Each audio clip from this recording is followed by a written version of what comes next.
तो जनाब, Pakistan international airlines की प्राइवेटाइजेशन की एक और नाकाम कोशिश जो है वो सरकारी सतह पर इख्तिताम पजीर हुई। हम वहीं पर आके खड़े हो गए जहां नवंबर 2023 में हुए थे, कि जब अबूरी हुकूमत ने इस प्रोसेस को जो था शुरुआत उसकी की थी। और आपको याद होगा कि जिस तरह से ब्लू वर्ल्ड सिटी ने सिर्फ एक बहुत ही कहते हैं ना मामूली सी उन्होंने रकम की उन्होंने कीमत लगाई पीआईए की, जिसको एक कहते हैं ना अनऑफिशियली रद्द किया गया। लेकिन गुज़श्ता रोज हम देखते हैं प्राइवेटाइजेशन कमीशन का जो इजलास हुआ उसमें फिर इसको ऑफिशियली जो है उस ऑफर को रिजेक्ट किया गया, क्योंकि बोली लगाने वाला जो था उस बोली को आगे बढ़ाने के लिए तैयार नहीं था, और जो बोली उन्होंने लगाई थी वो हुकूमत के लिए काबिल कबूल नहीं थी।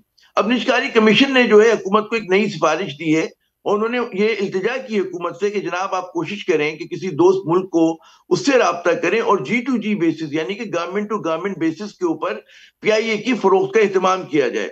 हालांकि ये खुद एक बड़ा एक मजेदार सवाल है, क्योंकि जिन ममालिक के नाम आ रहे हैं, कोई कतर का नाम दे रहा है, कोई सिंगापुर का दे रहा है, कोई तुर्की का दे रहा है, नथिंग ऑफिशियल येट।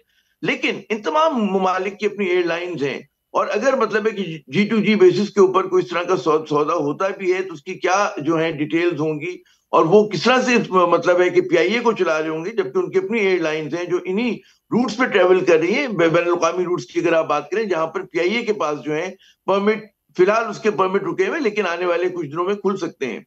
फिर तीसरी जो दिलचस्प बात है वो ये कि जो अभी पीआईए के सीईओ हैं उनकी जो मुद्दत है वो मुकम्मल हो जाएगी अगले माह के जो है पहले पहले हफ्ते के आगाज में, दूसरे हफ्ते के आगाज में, जब उनकी यानी कि 8 या 9 दिसंबर को उनको जो है रिटायर हो जाना है, खत्म हो जाएगी उनकी जो है मुद्दत।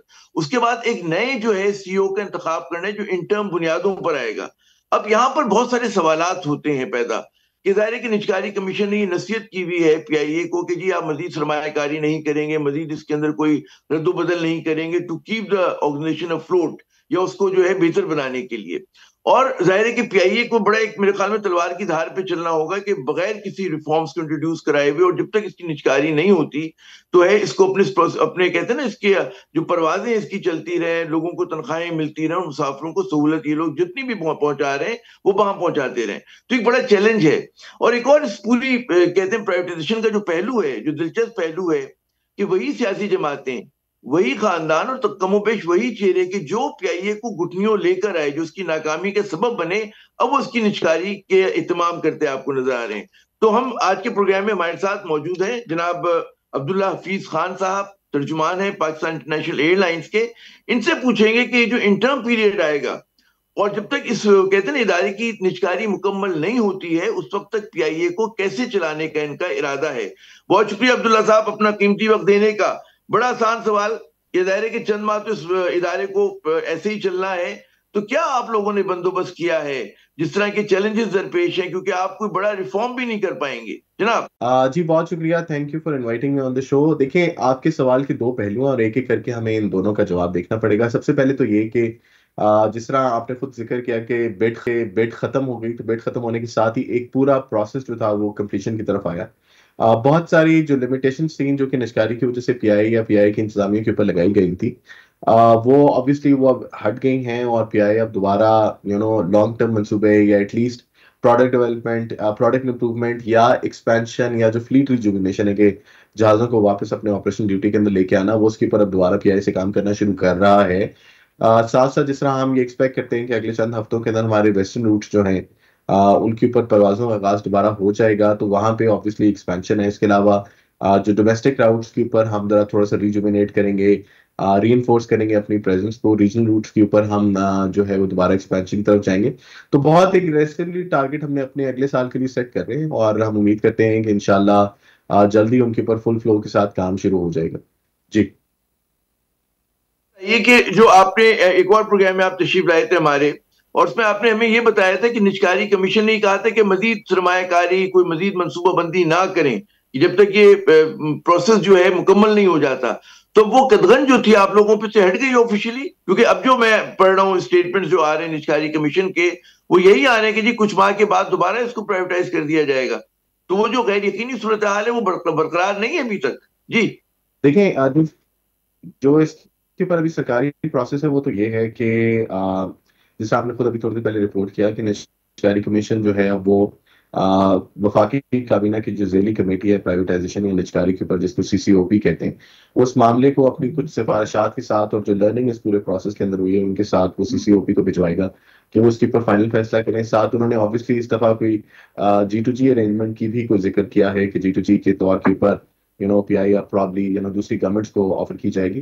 बट लाइक आई सेड कि जिस तरह ये एक प्रोसेस है और प्रोसेस में थोड़ा सा वक्त लगता है, ये प्रोसेस भी जितनी जल्दी शुरू होगा उतनी जल्दी कंपटीशन की तरफ जाएगा। लेकिन एक सेफ एस्टिमेट कर सकते हैं कि ये प्रोसेस अब कुछ शायद महीनों पे मुहित हो, और उस तरीके से ये आगे चलता जाएगा। जी, तो ये चीज अब्दुल्ला सस्टेनेबल नहीं है कि जैसे रखा हुआ था पीआईए को कि उस पर कोई प्रोडक्ट डेवलपमेंट का काम नहीं हो रहा, कोई मनसूबाबंदी नहीं हो रही थी आगे की, जाहिर है क्योंकि आप लोग इंतजार कर रहे थे कि नए मालकान के आने का। अब वो चीज शेल्फ हो गई और अब पीआईए जो है फिलहाल अपनी शॉर्ट टर्म मनसूबाबंदी कर सकती है अगले 4 महीने की, 3 महीने की। और लेकिन क्या वो फिजिबल होगा वो, कि अगर आप इतनी अच्छा, महदूद पैमाने की मनसूबाबंदी करते हैं 3 माह की, 4 माह की, 5 माह की? जी देखिए, जो एयरलाइन इंडस्ट्री के अंदर ना आप हफ्तों के ऊपर प्लानिंग नहीं करते। प्लानिंग नॉर्मली आपकी सालों के अंदर जाती है। पीआई, जिस तरह हमने दुरुस्त। लास्ट टाइम भी आप ही के शो के ऊपर डिस्कस किया था कि पीआई ऑपरेशनली एक वाइबल इदारा है और ऑपरेशनली पीआई के साथ कुछ ज्यादा मुश्किल मसाइल नहीं है। खास इस साल के दरमियान में या मई का महीने में टू बी एग्जैक्ट, जब पीआई की सेग्रीगेशन हुई थी इनटू अ होल्डिंग कंपनी और कॉर्पोरेशन लिमिटेड, तो जो पीआई का सबसे बड़ा मसला था जो कि लेगेसी डेट का था, जो हमारी बैलेंस शीट के ऊपर बहुत ज्यादा कर्जा चढ़ा हुआ था वो दहाइयों के ऊपर, जब वो उतरा तो पीआई एक हेल्दी या एक वाइबल कंपनी बन के उसके बाद उभरी है। तो फाइनेंशियली तो पीआई स्टिल डूइंग ओके, और पीआई के पास अब अच्छे कैश फ्लोस हैं अपना और अपने प्रोडक्ट को मैनेज करने के लिए।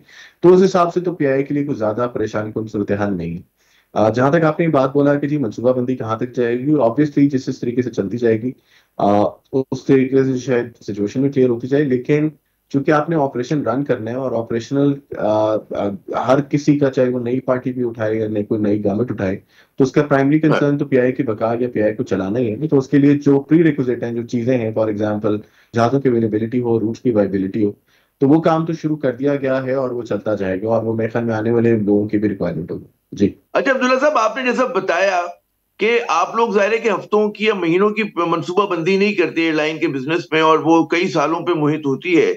अब उसमें कि जब दोबारा ये बराए फरोख्त हो जाएगी एयरलाइन, तो आपके ख्याल में बड़ा मुश्किल नहीं होगा मनसूबाबंदी करना? जाहिर है कि आप लोगों को अगर वेस्टर्न रूट्स आपके खुल जाते हैं तो उसके लिए आपको मजीद जहाज दरकार होंगे, मजीद उस पर सरमायाकारी दरकार होगी, तो कैसे मैनेज किया जाएगा? बहुत शुक्रिया। देखें, रूट्स के ऊपर जो लॉन्ग टर्म और मीडियम टर्म या शॉर्ट टर्म प्लानिंग के ऊपर जिक्र है। देखिए, लॉन्ग टर्म प्लानिंग का मतलब है कि आप एक पूरा अपना फ्लीट की प्लानिंग करें कि आपने कौन सा नया इक्विपमेंट या कौन सा नया जहाज अपने फ्लीट के अंदर इंडक्ट करना है, उनकी ट्रायल्स हैं, वैल्यूएशंस हैं, कौन सा जहाज आपके लिए सूटेबल है। इस तरह की चीज तो ऑब्वियसली अभी नहीं हो सकती। लेकिन जो प्लानिंग है कि फॉर एग्जाम्पल जो आपके एग्जिस्टिंग फ्लीट है, जो कि या तो स्टोरेज में है या मेंटेनेंस में है या जिनके स्पेस जो हैं वो लिमिटेड है, उनको रिजुविनेट करना है, उनको वापस ऑपरेशनल ड्यूटी के ऊपर लेके आना, तो पीआई की प्राइमरी मनसूबाबंदी के अंदर शामिल है। और इन चीजों के ऊपर ऑब्वियसली काम, जैसा मैंने आपको बोला, शुरू कर दिया गया है। देखिए, हमें ये बात समझनी पड़ेगी कि चाहे पीआई का जो भी मुस्तकबिल का फैसला गवर्नमेंट करती है, किसी प्राइवेट पार्टी को देती है या किसी गवर्नमेंट के हैंड ओवर करती है, तो प्राइमरी उनका गोल भी पीआई की बका या पीआई को चलाना होगा। और पीआई के पास जितने फाल जहाज हैं, जितने ज्यादा ऑपरेटिंग ड्यूटी के अंदर हैं, जितना अच्छा नेटवर्क है, जिन प्रोडक्टिव रूट्स के ऊपर पीआई की कवरेज है, वो तमाम चीजें चाहे जो भी ओनरशिप के अंदर हो, उसके लिए ये जरूरी होगी। तो ये वाले मंसूबे, जैसा मैंने आपको बोला है कि ये ऑलरेडी ये प्रोसेस के अंदर आ गए हैं और ये शुरू कर दिए गए हैं और ये उसी तरीके से चलेंगे। अब्दुल्ला खान साहब से हमारी गुफ्तगू का सिलसिला जारी है नाज़रीन, लेकिन यहाँ पे एक मुख्तसर वक्फा लेंगे। वक्फे के बाद जब दोबारा हाजिर होते हैं तो उनसे पूछेंगे कि जो दोबारा इन्होंने फ्लीट के एहा की बात की है वो क्या उसकी मनसूबाबंदी हो सकती है, इस वक्त कितने जहाज पीआईए के पास ऑपरेशनल हैं और कितने जो है पाइपलाइन में है। बात होती है वक्फे के बाद।